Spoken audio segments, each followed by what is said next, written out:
Hi and welcome back to the channel. Now today I want to talk to you about transition in the golf swing. What is it, why do we do it, and how do we do it? But also as well, it's not as complicated as you first think, and some people are trying to make it seem complicated. It's not. You actually already know how to do it, and I'm going to help you to unlock that and make you play better golf. So come on, let's go do it. So transition, okay, a lot has been written about transition, a lot has been videoed about transition and uploaded onto YouTubes and so on, and it can sometimes sound and become very complicated for something that's a very simple action to do, and it's not that complicated. And as I said in the intro, it's something that you already know how to do, okay, and I'm going to share that with you because it should help to simplify the motion. And I think sometimes with the golf swing, and I've been caught up in that as well, and you know, I'm definitely guilty of that, I'll put my hands up, of trying to make golf more about positions. And I think sometimes when we work on positions, it becomes too static and they take over. And positions generally, you know, you talk about P1s, P6s and 2 and so on. Yes, they're relevant in coaching terms, but for an amateur to try and swing to those positions and swing, say, to, in my world, link, what was it, 1, 2, 3, 4, 5. To get into 5, you're really at a point where you're going to be static at the top. Now, the golf swing I've learned since becoming a Malaska Golf Certified Coach, I've learned that the golf swing is a fluid motion, okay? There is no top of the backswing, there is no midway down, there is no this. It's the only position that really exists and counts is really impact, okay, when you hit the ball. But the rest of it is all in motion, and it's impossible to swing to positions, okay? And that's really the key that you've got to take from this. It's about a fluid motion. And that's what hopefully is going to help you to improve your game. You should get a bit more distance when you do this as well, because it is fluid, it is motion, and hopefully your strikes will improve as well as a bonus, all right? So transition, okay, is when we're going from the path, or the club's going from its path on the backswing to then coming down. And there's this point here when your body is going in two separate ways. Your club's still going back, and yet your lower half is starting to move forward. And that sort of movement is what we call transition. It's that moment in time, and that's why it's very hard to have positions, because you know I can't say, oh yeah, but my hips are going to be turning this, that, and you know, or moving this, that, and other. It's impossible, okay? And also as well, we're all built differently. We all have different flexibilities in us and different movement patterns, so it's very, very hard to do that. So it's got to be done on feel and on motion. But as I'm going back, okay, and that's really the key. As I'm going back, I'm starting to go forward, and that's the thing that Mike taught me the most, okay, is that as I go back, I'm going forward, and that's what you've got to try to remember. Now, this has a massive connection to other sports. So I've got my trusty baseball bat. Obviously, I'm British. We don't really play baseball. I think gangsters tend to have used these more than probably baseball players over here, but anyway, that's the way it goes. But as you're swinging the club back, okay, or as you're taking the bat back, okay, as I'm going back, my lower body is going forward, okay? So as I go back, I'm going forward, and that's really the key. So as my bat is going backwards, okay, don't comment below saying you've got the worst baseball. I know I don't play baseball, but I got an idea of the premise of it. But as I'm going back, as my arm is starting to stretch back and I'm putting pressure into my trail leg, I'm actually going to start then moving up to my left. And this is what we call loading the left side. Now you'll hear them saying hitting to a firm left side or lead leg. Well, that's what I'm doing. I'm prepping this leg and I'm prepping my body to go forward to then be able to push off that leg in order to hit and release the bat properly. It's the same in tennis. As I'm swinging the racket back, as I'm going back, as I reach back here, there's almost this slight step forward that I'm doing as I go back. So as I swing back, I'm going forward, and that's really the key. So as I go back, and then I can then swing through. So it's a natural motion. It even boils down to throwing. If you're going to throw, and think of it this way, and we can all throw a ball, but as I'm throwing backwards, so I don't break my ankle, as I'm about to go back, my lower half is already going forward. And this is what creates this, if you want to call it coil, stretch, and whatever, and this this movement. So as I go back, I'm already going forward. You'll see the pitchers in baseball, you know, they really get the leg up, and then as they go back, they're sort of up here, and as the arm's stretching back here, then they get that motion. You're really getting that feel. So you're already in transition period as the club's going back. So translating that into a golf club in my hands. So as I'm swinging the club back, I'm actually almost prepping. As I'm going to about here somewhere, I'm almost prepping going forward. The reason being is I've got to move away from the momentum of the club. So as I'm swinging the club back, my body wants to move away from that. And as I get to about here somewhere, I'm already moving up into my left side because my weight is, or my pressure is moving away from the club. When it's here, I'm already going over here.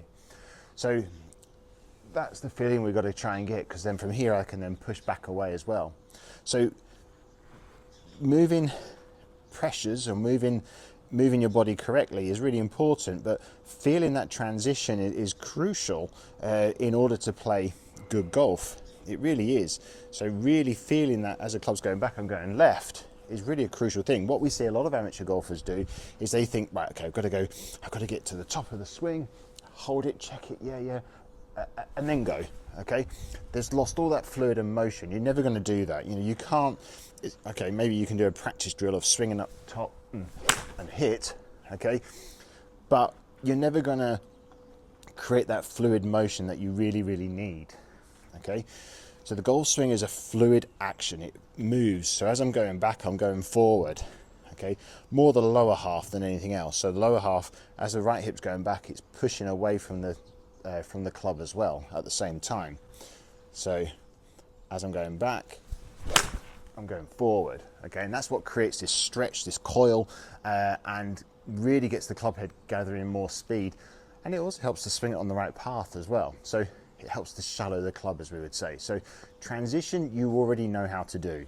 If you're going to throw a ball, as I said to you, if you're going to throw a ball, you're already going forward. So as your arm's going back, you're going forward. You're then bracing the left side to be able to then push off and then, you know, throw the ball as hard as you can through to the target. So really important you understand that. That's what it's all about. It connects to other sports, including throwing the ball as well. So you already know how to do it. You've just got to translate that now into a golf swing. So I'm going to show you, we'll do a couple of drills that's going to help you to try to achieve this. So, but it's really worth persevering with and getting it correct. It's going to really improve your golf. So the first drill that you can do, it's an oldie but it's a goodie, is the step drill. Okay, so step into it drill. It's something that it sort of almost replicates the baseball player that we talked about in this, you know, when they're swinging their baseball bat. But you know how we talked about, has the club heads going backwards, they step forward, and that's really what we're going to try to replicate in this, just by hitting golf balls. Now, all right, you don't have to hit a 6. I've got a 6 iron here. You don't have to hit a 6 iron. You can hit whatever club you like. You can actually do this even with a driver, this drill. But I would start off relatively low. Start with a 9 iron or pitching wedge, something like that. Just get a feel for it, a build for it, and then work your way up. Okay, it's only because I've been doing it for a long time. But anyway, so the step drill. So what is that? So basically, we're going to start off. You're going to take your address position to the golf ball as you would normally do, and all you're going to do is you're just going to step your left foot towards your right foot, or your lead foot towards your trail foot, and then as you're going back, or as you take the club head back, you're going to, as it's getting to about here somewhere, you're going to step forward. Okay, and this is going to get you to feel what transition feels like. So you've got to be doing it though early, so as the club goes back, you've got to step forward to position yourself and then hit. Okay, start off slowly. You don't have to go full pelt. There's nobody saying you've got to swing this as hard as you possibly can. Do it nice and easy. Okay, so really take your time with this one. So take your stance. Problem is, you're never going to re-land your left foot probably in exactly the same place as where you started. Right, so don't worry too much where it goes or how it feels to start with. The main thing is you're getting a feel for the motion. So as the club goes back, you're going forward, and that's really what we're trying to feel here. I want you to really feel it in the feet. Okay, and the pressure in the feet, how that feels. Memorize it, focus on that. So, step up to my trail foot, don't have to go nuts. So as I'm going back, I'm hitting through, okay? That really gives me that feeling of the club head still going back this way and I'm going forward. It's a great drill to do. You're gonna absolutely whiz the ball when you do this, okay? So that's really a great way to do it. And you can do this, as I say, with well, with any club in the bag really, maybe not putter. But anyway, give that a go. Do it nice and slow to start with. You'll probably surprise yourself at how well it goes. I'm teeing it up as well. There's no shame in teeing anything up when you're trying anything new. I'm doing that as just to show you that you can do that. I'd actually suggest you do that. So take your stance. Stand here, give it a waggle for me. I always like to waggle. And then from here, I'm just going to step my left foot in. I feel like I'm way in front of, I feel like I'm way behind the ball. But as I go back, I'm hitting through, okay? I can really get that feel of moving forward into the shot, and it feels early. It feels almost as though I'm taking the club back, I'm moving forward. So that's what we call the step-in drill. Do that one, and honestly, you'll hit the ball really, really well. So the second drill that you can do is actually is a drill that Mike actually showed me one of my first lessons with him, and it was a bit of an aha moment, and there was a couple of reasons for me. I'll explain that as we go along, but it was really, he calls it left, right, left. Okay, now what does that mean? It's about feeling pressures in the feet. And really what he wanted me to get the feeling of was when I was swinging the golf club back and through. So as I went back, I had to move to my left foot. Okay, so I had to move pressure to my left. Okay, then I moved to my right and then to my left. And I had to feel that in the feet. The rest of the swing sort of almost took care of itself when I did it. I mean, I must admit, when I first did it with him, I was topping it and all sorts because it was so different to what I was doing because I was so concentrating on left foot, right foot. But after a while, the ball was absolutely going away. And it's really important that you get this feeling. It's a great way to feel pressure, as I say, which really makes the body activate. If you can feel everything moving in your feet correctly, it actually makes everything else function correctly as well. So we then got into the conversations of what we called a forward press, and we were talking about, how many years ago we used to watch. There was a guy that I used to watch, and he met him and played with him in I think it was the US Open, I think it was, or met him around there, which was a chap called Roger Davis, and he was an Australian golfer, and he used to have a really pronounced sort of really sort of pushing him forward as he went that way and then back and then through. And it was a real pronounced sort of forward press. So it's almost similar to that. We feel like we're putting pressure forward to the right and then to the left. But it's going to make you do it because the reason being is if I push something, if I'm playing a different sport, okay, if I'm playing basketball, for example, in order to go that way, I'd put pressure that way to go that way, and then I'd have to go that way. Okay, so you actually move pressure the opposite direction in order to go to your side. And it's the same if I was a goalie in football. If I want to dive this way, I'm going to put pressure here to then push off that way. So it's a similar sort of thing that I'm trying to do here. So as I put pressure on my left, that makes me want to go to the right, and then as I go to the right, it makes me want to go to the left. So it's really, really crucial that you get that feeling. So it's not easy, it sounds easy, but you're going to be thinking left, right, left, and it's going to feel a bit pronounced when you first do it. So you take your setup, get your setup to the ball. Again, I've got it on a T-peg, so I've got that feeling here. Now all I'm going to do from here is I'm going to go left, right, left, okay?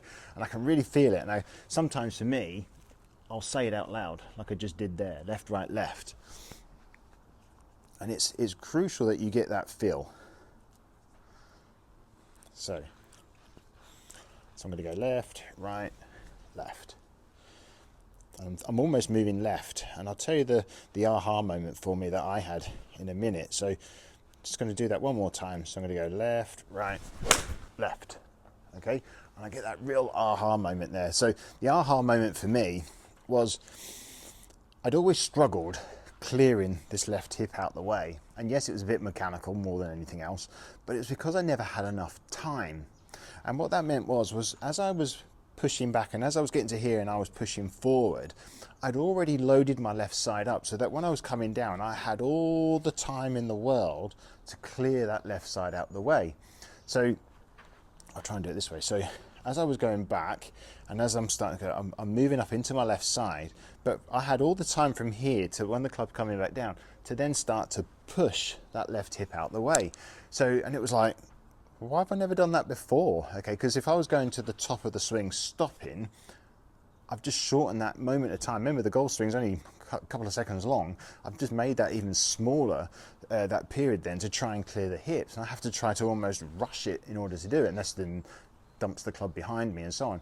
When I'm going back and I'm going up here, I've got all that time in the world to create that and make that happen. It felt easy, if that makes sense. And that was my aha moment that I had with Mike Malaska. So it made a huge difference. I had suddenly all the time in the world to try and push off this lead leg to then push that lead hip back.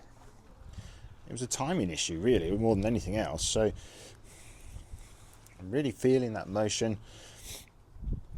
So as I'm going back, as I'm taking the club back, I'm going forward, and that's really the key factor here. So as I go back, I'm going forward, okay, and I'm loading into my right side, and I'm pushing off that left side in order to whip the club through impact. Okay, so that's drill number 2. So left, right, left. Okay, so really apply that to the golf swing, and you will suddenly, hopefully, see a massive improvement.